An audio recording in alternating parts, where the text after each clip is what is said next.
Bien,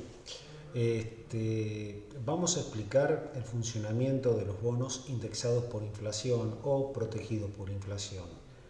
Para este caso vamos a tomar un sencillo ejemplo partiendo de un bono Bullet en donde obviamente lo que tenemos es la devolución de cupones a lo largo de su vida nominal, 6 años, y la restitución de su capital final más el cupón en el año sexto. Para hacerlo más sencillo, al ejemplo, vamos a suponer que su valor nominal es de 1.000 pesos y la tasa cupón es del 10% y que el bono lo suscribimos a la par. Consecuentemente, hay que preguntarse qué es lo que se indexa cuando se está actualizando por efecto de la inflación un instrumento de deuda. Y lo que se indexa puntualmente es el capital, puesto que es el elemento que devenga los intereses y esos intereses se van a ver potenciados por la indexación. Vamos a suponer que tenemos proyectada la inflación esperada para el año 1, 2, 3, 4, 5, 6, a razón de tasas decrecientes, comenzando con un 75% y terminando con un 20%. Bueno, para calcular el rendimiento del bono, lo que nosotros tenemos que hacer es construir un cuadro de marcha en donde, en primer término, comenzamos con el capital, valor nominal, y seguidamente ese capital lo procedemos a indexar por el primer proceso inflacionario del primer año. O sea que de 1.000, en este caso saltaría a 1.750. Y 1.750 en principio es la base de cálculo del cupón. El 10% que nosotros obtenemos de intereses es devengado por un capital indexado de 1.750. Consecuentemente, el flujo de fondos demanda una inversión de 1.000, desembolso inicial para la adquisición del bono y 175 en concepto de cupón del primer año.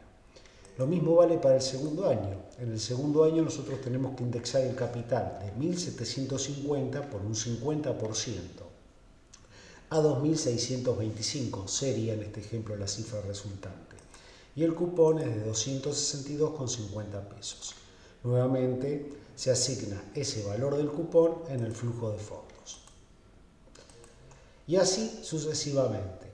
Obsérvese que en el último flujo de fondos nosotros estamos agregando o adicionando el capital indexado, que ahora asciende a 6.910. No deben perder de vista que la inflación es un proceso acumulativo y el correspondiente cupón, que es el 10% sobre el valor del capital. Si uno calcula el rendimiento efectivo del bono y suponemos que nosotros estamos en el momento t igual a 0, es decir, parados aquí, y proyectamos esta inflación y dada esta proyección de inflación obtenemos este nivel de flujo de fondos a partir de estos cálculos, la tasa interna de retorno que vamos a obtener es del 55%. Aquí quiero hacer una observación. La tasa interna de retorno no es ni más ni menos que un promedio y matemáticamente es el polinomio de grado n, en este caso de grado 6, que hace 0 a la función polinómica, o sea, la raíz. Por lo tanto, la cifra 55% en principio es un rendimiento promedio que se va a obtener en tanto y en cuanto nosotros mantengamos en cartera el bono durante 6 años y tengamos la capacidad de reinvertir los cupones a esta tasa promedio. La reinversión de los cupones hasta el final, esta tasa promedio, sujeto a que se cumpla este pronóstico inflacionario.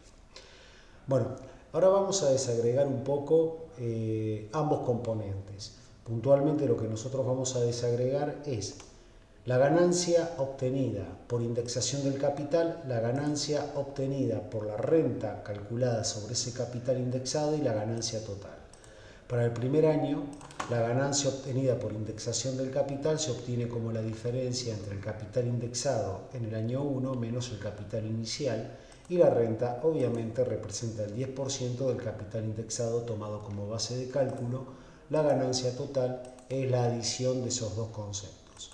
Arbitrariamente tomo el año 4 y obtenemos que el capital, la ganancia de capital por indexación es la diferencia entre los capitales en el año 4 menos el capital en el año 3, y El cupón o interés cobrado es el 10% sobre el capital base del año 4. La ganancia consolidada para ese periodo es la suma de los dos conceptos.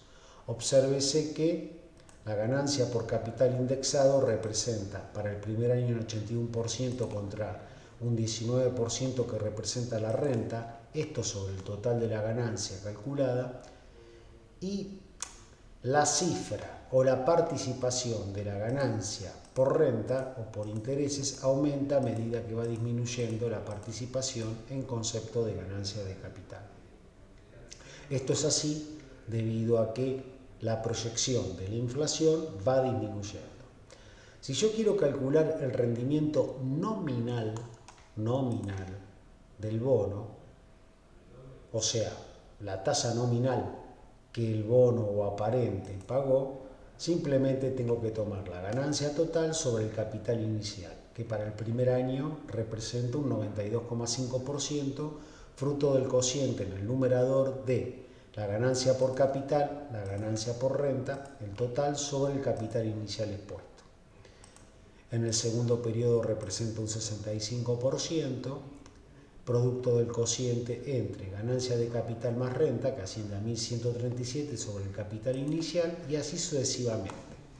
Nuevamente, vale la misma observación que hemos realizado precedentemente, es decir, la tasa de inflación decrece, la tasa nominal decrece.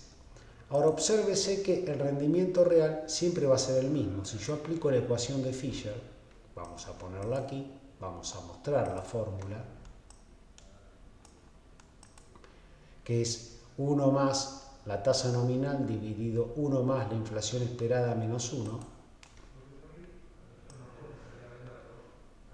Cualquiera sea el periodo, siempre estamos obteniendo un rendimiento real del 10%, que es lo que se promete pagar en condiciones no inflacionarias al tomador de fondos. Por eso estos bonos están protegidos por la inflación, porque la posibilidad de indexar el capital dada la medida de inflación seleccionada, lo que tiende a proteger y a preservar es la verdadera ganancia, que es la tasa real, nunca la tasa aparente. ¿Qué ocurriría si no hubiese inflación?